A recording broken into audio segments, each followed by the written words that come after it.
In this video, I will share with you how to cancel your Mentimeter subscription.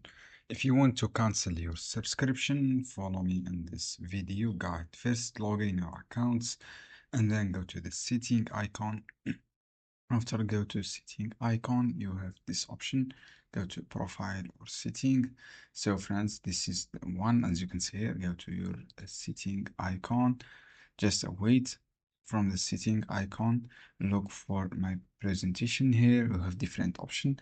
Go to your accounts and billing, this icon. When you go to accounts and billing, from here look for cancellation. So this is your plan. I have basic plan. Go to billing and then click icon for cancellation, and then click on turn auto renewal. So this is how you can do turn off.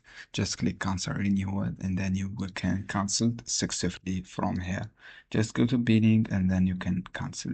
Also, you can use manage your plan. From here you can cancel your plan through this option. So just click this icon and then confirm your cancellation. You can use the chat team support.